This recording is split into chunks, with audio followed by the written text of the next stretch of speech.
السلام عليكم ورحمة الله. الحمد لله رب العالمين، والصلاة والسلام على أشرف المرسلين نبينا محمد وعلى آله وصحبه أجمعين. Inshallah, we'll continue with the fiqh of worship. The fiqh of worship, in brief, the matters of worship that concerns each and every one of us, which is mandatory for each and every one of us to learn. And last time we talked about al-ghusl, and before that the nawaqid al-wudu, what negates the wudu. And today, inshallah ta'ala, briefly we'll talk about at-tayammum. We'll talk about at-tayammum. And at-tayammum, as we know, or they call it the dry ablution, linguistically the word yammama or comes from seeking something or going into the direction of something. وَلَا تَيَمَّمُوا الْخَبِيثَ مِنْهُ تُنْفِقُونَ. As Allah subhanahu wa ta'ala says, do not go after the khabith. Do not seek what is impure, what is haram in wealth, in sadaqah, and so on. But at-tayammum, in the definition of it in matters of worship, is to worship Allah subhanahu wa ta'ala basically by hitting the sa'id, or what's from the earth, which is pure, with two hands, and to do something with specifically with the intention of permitting the salah and the like of it when there's no water. So tayammum is one of the characteristics of this ummah that is unique to the ummah of the Prophet ﷺ, and one of the means of ease that Allah subhanahu wa ta'ala had gave to this ummah of the Prophet ﷺ. The nations before, and this is one of the things that you can see, the more you learn the deen of Allah subhanahu wa ta'ala, the more that you would see that Allah subhanahu wa ta'ala bestowed His favor upon this ummah in making things easy for it to worship Allah subhanahu wa ta'ala. The best thing ever is to worship Allah. This is supposed to be, which is the objective of our life. So how to worship Allah? If a person wants to worship Allah, Allah subhanahu wa ta'ala made it easy. If there's no water, there's tayammum. And so this is something that is specific, one of the characteristics of the ummah of the Prophet ﷺ, because the Prophet ﷺ said in the authentic hadith in Bukhari and Muslim and others, he said, أُعْطِيتُ خَمْسًا لَمْ يُعْطَهُنَّ أَحَدٌ قَبْلِي. I was given 5 things, none before me had been given this. So it's important to know these 5. What are these 5 things that the Prophet ﷺ was given for this ummah that no prophet before had it? First one, نُصِرْتُ بِالرُّعْبِ مَسِيرَةَ شَهْرٍ. I was given victory with al-ru'b. Al-ru'b is fear or terror from 1 month journey. That means if the Prophet ﷺ set himself for a journey of expedition of fighting, before 1 month before in the journey, the terror and the fear will be in the hearts of his enemy. The second one, وَجُعِلَتْ لِيَ الْأَرْضُ مَسْجِدًا وَطَهُورًا. The second thing is that the earth has been made for me, masjidan, a place of salah, a place of sujood, a place of salah, وَطَهُورًا, and a place of purification. فَأَيُّمَا رَجُلٍ مِّنْ أُمَّتِي أَدْرَكَتْهُ الصَّلَاةِ فَلْيُصَلِّ. So therefore, any man from among my ummah, أَدْرَكَتْهُ الصَّلَاةِ, that the salah time is there for him, then he should make salah. That means no excuse, because the earth has been made a masjid. If you're close to a masjid, you go to the masjid. If there's no masjid, you pray on whatever earth, whatever ground you have. And if you have water, you make wudu. If you don't have water, right, you make tayammum, and that's one of the clear evidence of it. That means the salah كانت على المؤمنين كتابا موقوتا. Salah has been made on the believers a very prescribed and precise time. That's why the 5 daily salah, it's something that a person have to do under any circumstance, and that's by the mercy of Allah. This is mercy from Allah. This is to make it easy for the people to constantly worship the Lord of the Alameen. So this is the second one. The third one, وَأُحِلَّتْ لِيَ الْمَغَانِمْ وَلَمْ تَحِلَّ لِأَحَدٍ قَبْلِي. It was made permitted for me al-maghanim, which is the booty of the war, and it wasn't permissible for those who before me. And then وَأُعْطِيتُ الشَّفَاعَةِ وأعطيت الشفاعة, and I was given الشفاعة, the intercession. وكان النبي يبعث إلى قومه, and the prophet used to be sent to his people خاصة, specifically. وبعثت إلى الناس عامة, and I was sent to all mankind in general. So these are the 5 things that the Prophet ﷺ said that he was given, and none to prophets before him. I was given the victory, مسيرة شهر, 1 month journey, and I was given the earth has been made for me a place of masjid and tahur and purification. So anyone that the salah time comes for him, he has to make salah. And the maghanim, the booty of the war, has been made permissible for me. And ash-shafa'ah, the intercession in the day of judgment. And number 5, that a prophet was to be sent to his people only, and I was sent to all mankind. This took us away a little bit from the subject, but the hadith is an evidence with regards to at-tayammum, that this is one of the khasa'is, one of the characteristics of the ummah of the Prophet alayhi salatu wassalam.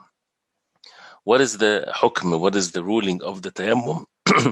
The tayammum is, can be, or it's only valid if there's no water, right? And the ulama use very precise statements in this. So to lift oneself from the state of major or minor hadath, or what breaks the wudu, whether it's major or minor, that whether it necessitates ghusl, shower, or wudu, and if there's no there's no way for a person to use the water, then he can use the tayammum. The ulama use very, again, as I said, precise words here, because they did not say that if the water is absent, because the tayammum can be valid even if there is water present. So either the water is absent, there's no water, or it's harmful to use the water, or a third one, if a person is not able to use the water, right? So 3 things. When is tayammum permissible for the person to perform? Either he has no water, and we'll talk about that. What does it mean not to have water? And the second thing is if it's harmful to use the water. And number 3, if a person is not able to use the water. There's water, but he's not able to use it. Okay? So before we get into some explanation of this, the ayat in the Quran in Surah Al-Ma'idah, the ayat that talks about wudu in Surah Al-Ma'idah, ayat number 6 in Surah Al-Ma'idah talks about at-tayammum, and in other places in the Quran. And it's mentioned in Surah Al-Ma'idah, فَلَمْ تَجِدُوا مَاءً, you didn't find water. Then فَتَيَمَّمُوا صَعِيدًا طَيِّبًا. What's permissible to the tayammum is to be made with anything from the earth, and it has to be pure, of course. So whether it's dust or sand or stones or even mud, whether it's dry or not dry. So anything that would have some traces of the earth on the hand. If it's if you hit your hands on the ground, then you feel something that is stayed on your hand from the dust or so, then this is valid to make tayammum on. Of course, there is the issues that comes up if people, there's no dust, there's no means for them to hit the earth. They're in a hospital, there's a room, there's sterilized, there's no, nothing from the ground whatsoever. This is exceptional matters. We'll talk about that inshallah ta'ala if there's questions, but we're talking about the rulings here of the tayammum, and Allah subhanahu wa ta'ala made it clear, فَتَيَمَّمُوا صَعِيدًا طَيِّبًا. A tayammum is not physically purifying one's body. So this is, as the ulama, when they mention about the tayammum, they say at-ta'abbud. At-ta'abbud means that this is a matter of worship. That means you do it the way that Allah subhanahu wa ta'ala ordered us to do, and not according to what we think or what we desire and so on. How to make tayammum? The way that you make tayammum is that you have the intention, of course, that you're making tayammum, and it's valid for you to make tayammum. We didn't talk yet about the 3 situations with the water, hopefully that you wrote it down. But to make tayammum is that you have intention, then you hit the ground or what's from the ground one time only, right? With both of your hands.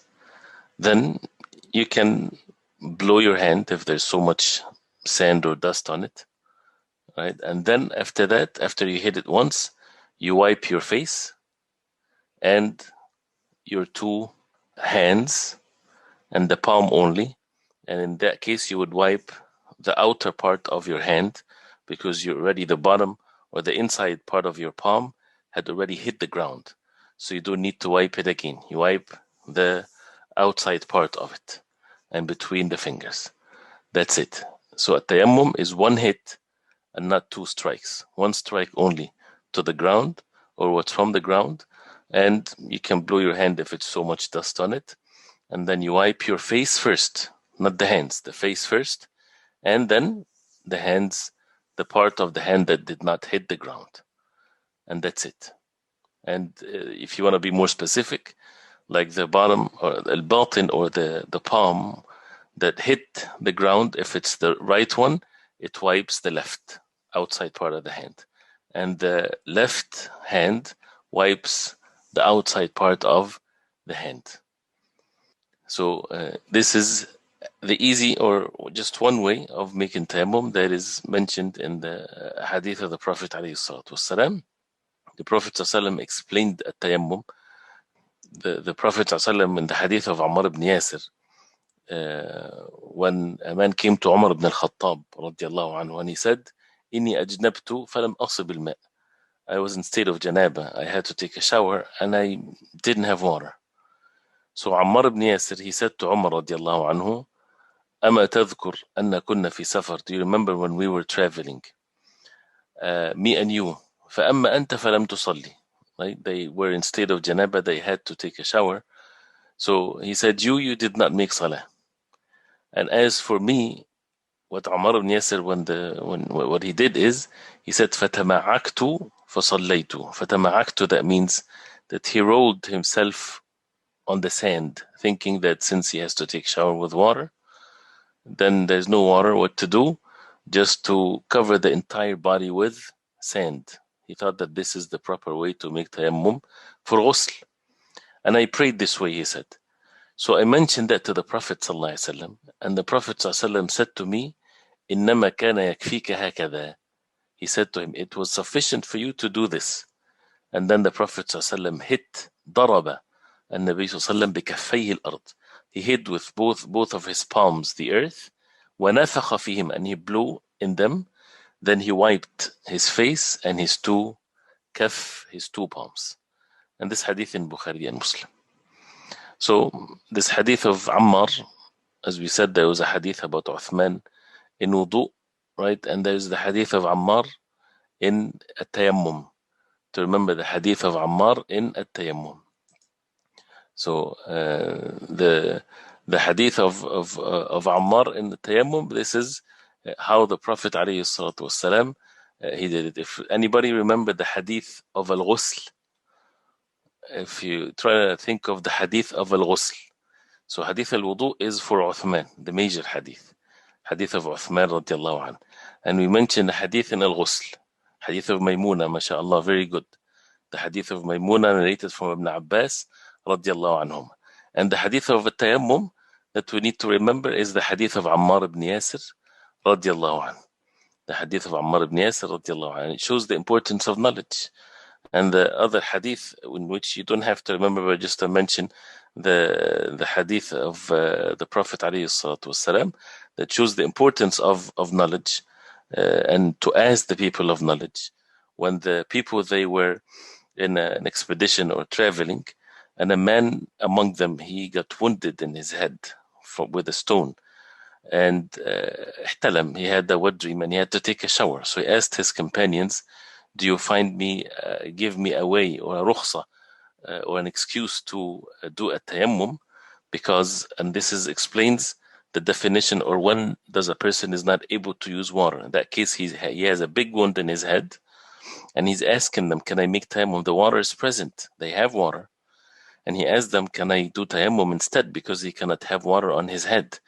So they said to him, ما نجد لك رخصة. We don't find an excuse for you. وأنت تقدر على الماء, and you're able to use the water. So what happened? فاغتسل فمات. He made ghusl and he died as a result of that.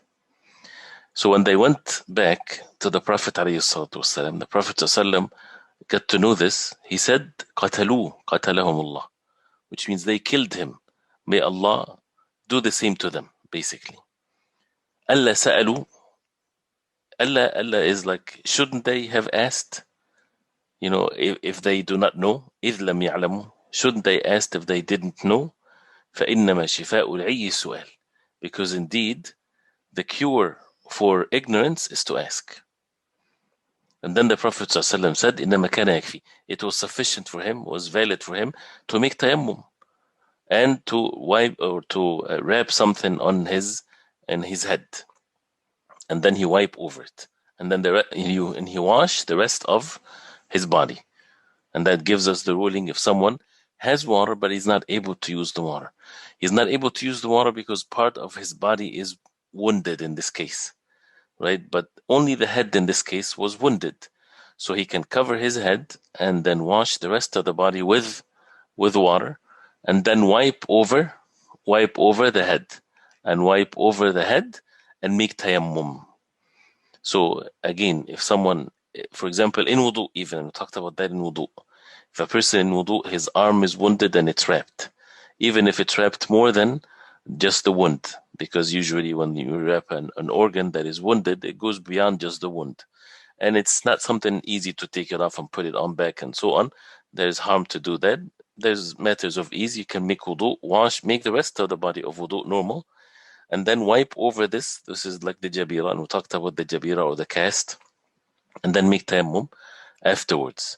And then make tayammum, normal tayammum, as we said now, to hit the ground once, and then you wipe the face and you wipe the hands. So we mentioned here a case where the water is present, but harm might happen if a person uses the water. The water might be very cold, and if a person uses it, this can be very harmful for him, and there's no ways for him to heat the water. And that's again for ghusl, not for wudu. Wudu, a person, even the water is cold, he can make wudu. But in a case where a person, a trustworthy Muslim doctor, he say to him that if you use water, this is harmful for you, then whatever part, or if it's the entire body, then in that case it's permissible for him to make tayammum.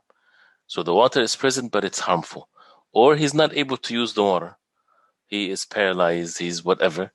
And that case, of course, if even if a person, nobody helps him whatsoever, nobody's able to make wudu for him, he's alone, and there is not even dust for him to make tayammum, there's nothing whatsoever, what should a person do? A person should still pray.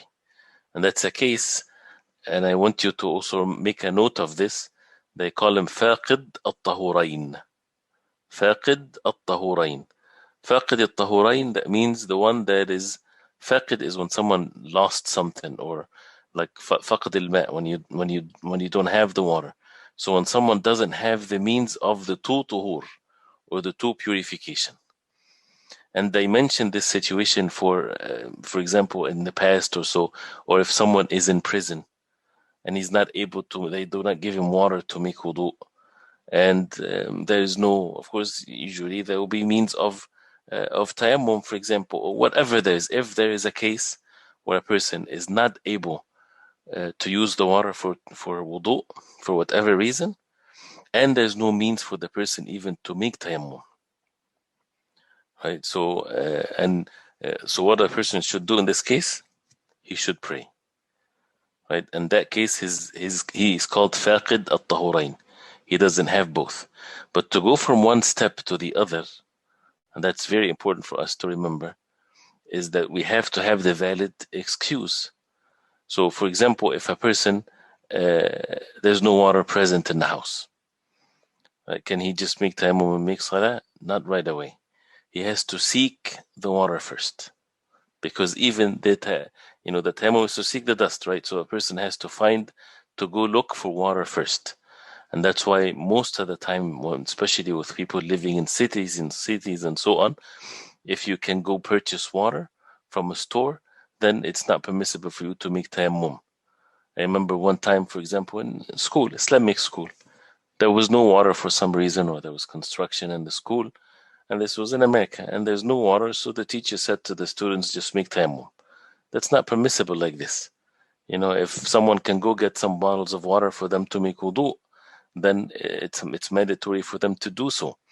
But if it's going to be very difficult, it requires traveling, it's a very far distance, or whatever there is, then a person can make tayammum and make salah. Especially if the time is tight with regards to the next salah to enter. And that's why if a person made the time for the salah started and he has no water and he sought water and he tried to find water and he didn't find water and then he made tayammum and he prayed, that's it, he's done with his salah. He doesn't have to repeat the salah again, even if the water comes in before the end of the time of the salah. So say, for example, the time of dhuhr started, there's no water. People looked for water, they didn't find anything, whatever. So they made salah in the beginning time of dhuhr. Should they wait? No, they shouldn't. They should make salah right away. Unless they said someone is on the way with water, it's just take minutes or so, then it's, of course they should wait. But they, people took the means, there's no water, they made salah. And then the salah before Asr time entered, the water came. Should they repeat the salah? No. They did the salah perfectly as Allah subhanahu wa ta'ala ordered them. Seeking the water, and if a person, of course, is not able to use the water, this is a different situation. So, and then comes another issue. If they in the salah, while they are making salah, after tayammum, and they heard the water came, should they leave their salah and make wudu? No, they shouldn't. They should continue their salah, and their salah is valid, inshaAllah ta'ala. Right? So, but one of the things that negates a tayammum, right? So what negates the tayammum is the presence of water, is the end of one's excuse. A person was not using the water because he is sick. Now he's cured. So then he has to use the water. And anything that breaks the wudu breaks the tayammum. So if a person made tayammum and he broke his wudu, right? He broke his state of purification with whatever the nawaqid or what negates the wudu that we mentioned before, that means the tayammum is not valid anymore. He has to make, if he needs to make salah and still there's no water, then he has to make another tayammum. And with the tayammum, a person can make the salah, a person can read Quran, a person can touch the mushaf, a person can make tawaf around the Kaaba. Anything that was to be done in state of wudu, a person can do that after he makes the tayammum. And not just for the ibadah that he made the tayammum for. So if a person made tayammum to pray dhuhr, can he do something after salat al-dhuhr? Right? Does the tayammum just permits the act of worship, or it makes the person in state of purity? This is, again, also get to note this. It's, even though we don't want to get into differences of opinions, it's a valid differences of opinions among the ulama, whether a tayammum, right, is exactly similar to wudu, that makes a person in state of perfect purification, till of course the water comes, or only the tayammum permits the ibadah. What's the significance of that difference? Of course, there's major difference. If it permits the ibadah, that means a person can only make that ibadah that he made the tayammum for, and not anything else. No, but here, again, Wallahu a'lam, Allah subhanahu wa ta'ala knows best, that tayammum, since Allah subhanahu wa ta'ala made it badal, or in exchange or in place of the wudu, then the person, everything becomes valid for him till he finds the water, even for 10 years. I mean, this is an exaggeration, and this is something that is mentioned, some of the hadith of the Prophet ﷺ. So, and there are many, of course, rulings with the issue of a tayammum. There's many rulings and many questions and many situations and so on, but this is brief with regards to what a tayammum is. Barakallahu fikum. Because of the time of the next salah, we'll stop here inshallah, and we continue next time. وصلى الله وسلم وبارك على محمد وصحبه وسلم والسلام عليكم ورحمة الله.